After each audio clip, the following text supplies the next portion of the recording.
when I was 16 years old, I was diagnosed with obsessive compulsive disorder, or OCD. And I never really wanted to share my story, even when I started pageants. And in the pageantry world, it's so important to have a platform or something that you're passionate about. But I never wanted to share that I was passionate about mental health, because I didn't want anyone to know that I struggled with mental health, and I didn't want anyone to feel like there was something wrong with me.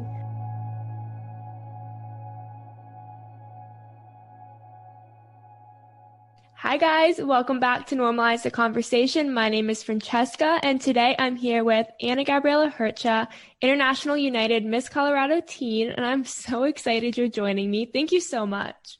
Oh, thank you for having me. I am so thrilled to be on today. So how are you? I'm doing really good. It's a really good day. It just snowed over here in Colorado, so kind of looks like amazing. A Christmas wonderland, even though it's January, not Christmas anymore. I love that. So tell me a little bit about you. So, as you know, I'm Miss Colorado Teen for International United Miss. And for any of you interested, International United Miss is an amazing pageant system, which focuses not so much on outward beauty, which I think a lot of pageants focus on, but more on your inward character and finding a good role model for your generation. And it's just a really great system in general. I went to nationals last year and I got second place, which was so incredible. That's amazing. Congratulations. Thank you. And I walked away with Best Speaker Award, which was really incredible as well. It's called the Spokesmodel Award. And then besides that, I just graduated college with my associate's degree. Congratulations. I'm working 2 jobs and managing my reign. So really busy over here, but it's been good. Been really blessed. I'm so glad you're able to make time to come hang out with me and record this episode. And tell me a little bit about transitioning during a pandemic from college student to working and what that's like, because it's so difficult to graduate during a pandemic. Schools went online, you're not with your friends in person every day, and then all of a sudden you guys are living completely different lives. So what has that been like? Sure. Yeah, well, just school in general, like it was a lot more difficult online. Because it was online. I think it's so much easier, and anyone who's watching this who's in school can probably agree that it's so much easier to get distracted while you're at home, and it's like I can't focus because my dog is over there or whatever, so that was a lot harder. But just the transition, I actually felt the transition was probably a lot easier than it would have been in most scenarios, because I think most people are just really wanting to go back to normal and live their lives as if COVID had never happened. And I think going back to work has given me the opportunity to do that, because I'm not stuck at home anymore. I can actually go out and work and do my job. And so, it's still the transition of being like, oh my gosh, I'm an adult now. Like I have to file taxes, like what, and I have to manage my schedule and, all these responsibilities. Like it is definitely a different season in life and hard at some points, but, it's all just part of the adventure. And I would encourage everyone out there who's going through this transition, and even if it's, a little crazy or you're moving away from home, to just enjoy it. It's a season in life that only happens once. It's exciting, and it can be a little stressful, but just enjoy it because it only comes once, and then it's gone. So that's amazing advice. And I think a lot of kids right now are really struggling with managing online school, and for the first time having to really be accountable of their schedule. Oh, yeah. Now you have to choose between going on Instagram and going to class, doing your schoolwork and turning the TV off. Which one are you going to do?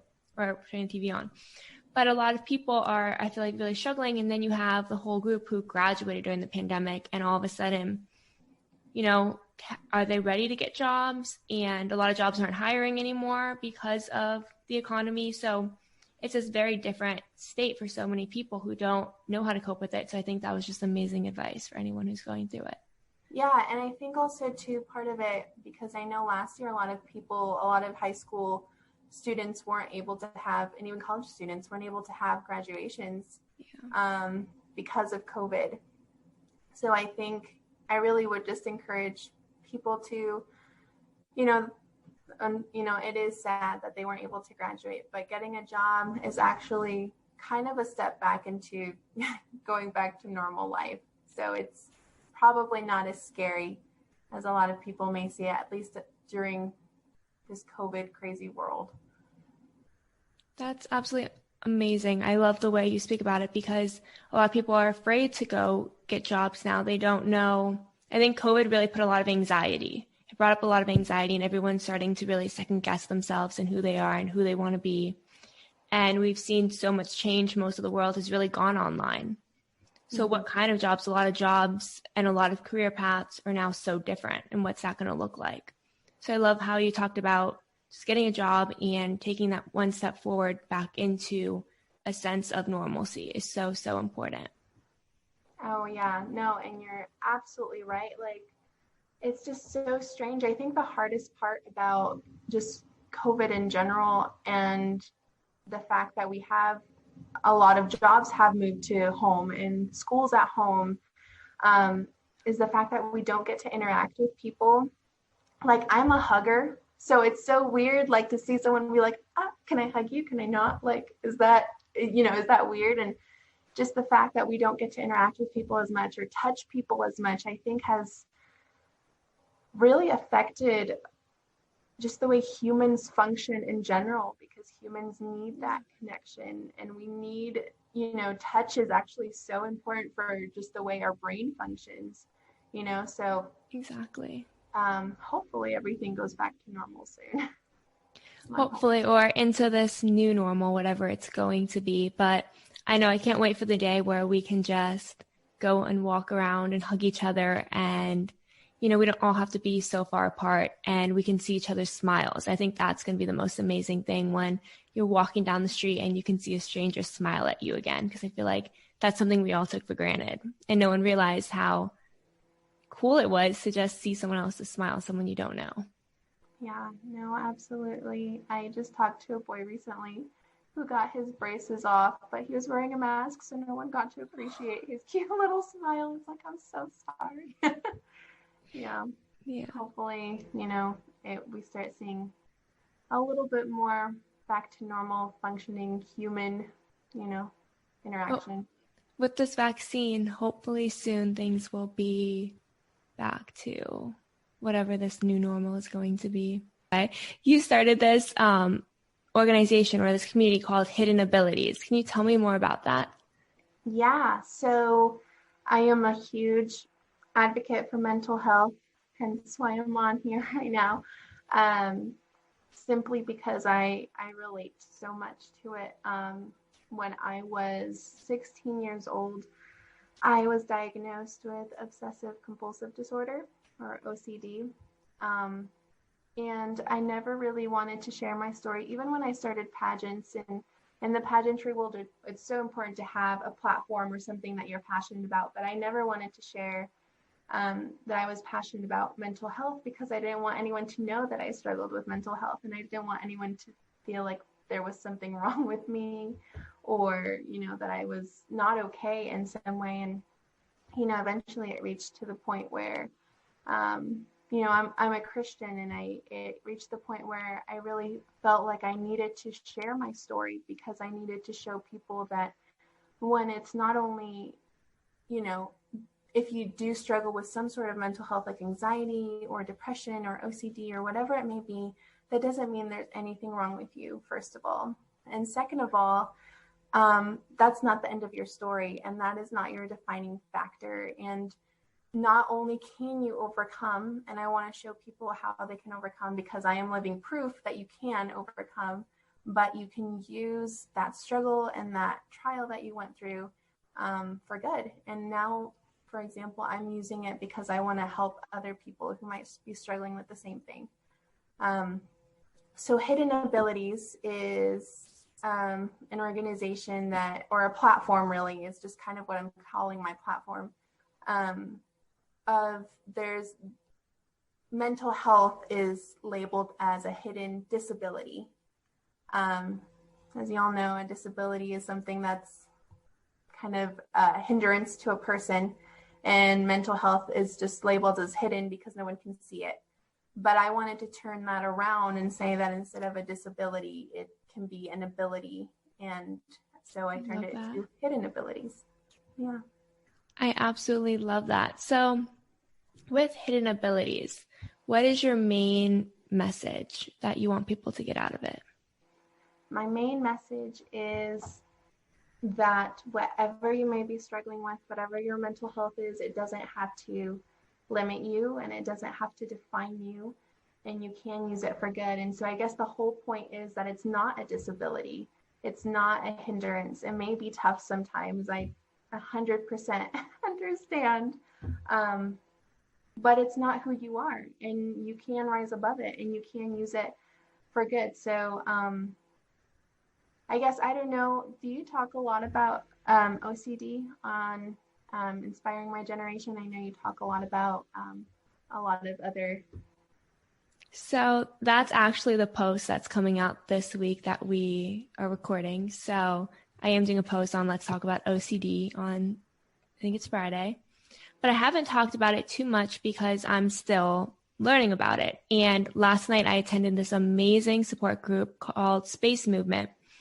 And the speaker that they had talked about OCD and living with OCD and some of the obsessive thoughts that she has struggled with and lived with, and how it's really affected her life, and how sometimes they're very scary thoughts and it can be very difficult to deal with, and feeling like you're completely alone because no one talks about it. People don't open up about the different types of thoughts you can have. A lot of people think it's like obsessively counting and everything has to be an even number, or that things have to be organized a certain way. And it's so much more than that. So I have a much different understanding of what it is now, and I'm still learning and exploring. And I think it's one of the mental illnesses that nobody's really talking about enough, because I watched so many people last night start crying and just say, oh my goodness, I thought I was completely alone. I never see honesty about OCD.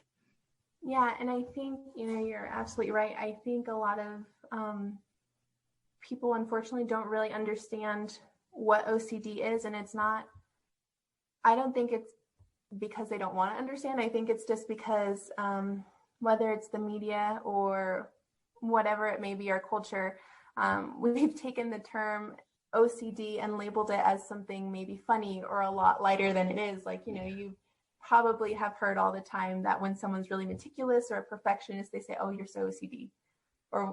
But that's really not the case. Like, that's not what OCD is at all. There's actually a show which is funny, one of my favorite shows of all time. It's called Monk. I don't know if you've ever seen that show. I haven't. Really? Oh, I totally recommend it. But it's about a detective who has OCD, and they portray him as being really really clean and really detail oriented and really meticulous, which definitely you can see in OCD people, but the majority of the time you don't. And that's not the stereotype, even though it's labeled to be the stereotype. So before I was diagnosed with OCD, that's what I thought it was. I thought it just meant you're really clean, or you're really, like, why are you so OCD about everything, but I guess, like, if it's okay with you, I'd like to explain what it is. Yeah, of course. So obsessive compulsive disorder is when a person has very intrusive thoughts. And that is the obsession part of the obsessive compulsive. So these thoughts come that an individual, they're really disturbing. They're thoughts that an individual doesn't want to have. And they're very, very difficult to get rid of unless the individual performs a certain action, which is the compulsion part of obsessive compulsive. So, for example, a person can be really obsessed with germs, and they think that if their house isn't 100% clean all the time, then something terrible is going to happen to them or their loved ones, which in the mind of a normal person might not make any sense at all. But to the mind of the individual who struggles with this, it makes perfect sense. And so they'll probably do something like, most of the time, the actions that are performed, so the compulsions, have nothing to do with the thoughts. So someone who's really afraid of germs might not only clean a whole ton, but they might be really into having things like placed in a certain spot or in a certain way, even though that has nothing to do with germs. But in their mind, if they don't have it a certain way, then something bad's going to happen. Or someone may be really have these thoughts that their house is going to light on fire or something like that. So they'll check the oven to make sure it's off 25 times before they leave, or they'll make sure that all their lights are turned off, or they'll make sure their garage door is closed or something like that, that they'll just obsess over these thoughts so much that they'll perform these actions, even though these actions have nothing to do with what they're thinking. And so it's actually a very exhausting and trapping, and I hate using the word disorder because it has such a negative connotation to it, but it's a very difficult to deal with, just mental state. There we go. But even though it is very difficult to deal with, I've learned, and thank God that I've overcome. It's still, it still pops up here and there sometimes in my life, but I've learned to realize, and I'd give advice to anyone who on here who's watching this who does struggle with OCD, that first of all, you're not abnormal. It's okay. And you're not going crazy, even though you're having all of these crazy thoughts. You're not crazy. Second of all, I would say, and just remind you that your thoughts are just thoughts. And even though they may scream at you and yell at you to do all of these different things, and you feel that urge to do it because if you don't, something bad will happen, I would encourage you to not do what your thoughts tell you, because you just have to remind yourself over and over that they're just thoughts, and they're not true. And it's going to be hard at first, and it's going to get harder before it gets easier. But the more you start ignoring your thoughts, the easier it's going to get to not listen to them. And finally, I'd just like to say to all of those who are struggling that you are special and you are loved, and that there is nothing wrong with you, and that you're going to do great things in life, and that this is not going to hinder you or stop you. And I would encourage you to even use it to help others who are going through the same thing. Okay, I just want to say, wow, that advice is absolutely so amazing. But the way you explained OCD is so different than the way anybody else explains it. You made it so that you could really understand it. As someone who has never experienced living with OCD and who's seen the stereotypes on TV, in the media, seen all the jokes. Remember when they came out that clothing that was like OCD was obsessive Christmas disorder? Yeah. Or thing. When they play around with it and they've stigmatized it so much. So there's really this lack of understanding. And as someone who doesn't struggle with it and doesn't live with it, I could never fully understand it the same way you do. But the way you explained it brings a whole new level of insight. Because a lot of people don't realize that sometimes the compulsions have nothing to do with the obsessive thoughts. Mm-hmm. And that sometimes when, like on The Big Bang Theory, when Sheldon had to knock 3 times on the door before, a lot of people made that into this giant joke. But there was like this whole big stigma towards it, and no one ever took the time to really explain why those 3 knocks might have been so important in his mind. And I think you really just put a lot into perspective. So thank you so much for that. Oh, yeah, absolutely. And it's true. It is really stigmatized. And I think, I'm still, a lot of people, like a lot of my family members and a lot of my friends don't really even know I have OCD, simply because I, again, like before this year, I didn't even want to talk about it. And so I think there were times when people would make those jokes of, OCD and take it lightly. And, you know, I always understand like that people don't mean it in a bad way, but there were moments where I was like, oh, you have no idea like that, you like that's not what OCD is. But yeah, no, I'm glad I could bring some insight and perspective, and that if you ever see someone be really like do some really weird actions that don't make sense, a lot of the time it makes sense to them. I just thank you so much for using your voice to spread awareness and to bring so much hope and encouragement to individuals living with OCD and living with mental illness in general, because a lot of people have used the word disorder and illness, which, although it's what it is, there is so much stigma, negative connotation towards it. So to change it and say it's an ability, it's something that makes you unique, that makes you special, that gives you this advantage where you can now take your past, your trauma, your struggle, and use it to help somebody else and make a difference, is just so absolutely amazing. And I'm so inspired by you.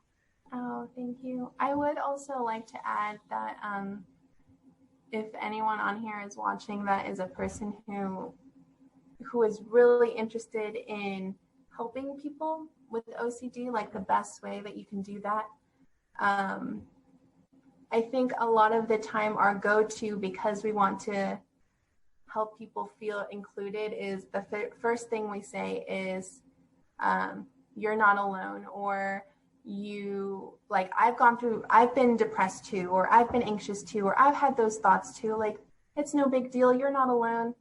And while that, like, it probably has really good intention behind it, I think the most important thing for someone who struggles with OCD a lot of the time is just to acknowledge that what they're going through is an actual struggle, because in their mind, they, you know, in the mind of someone with OCD, you think you're crazy.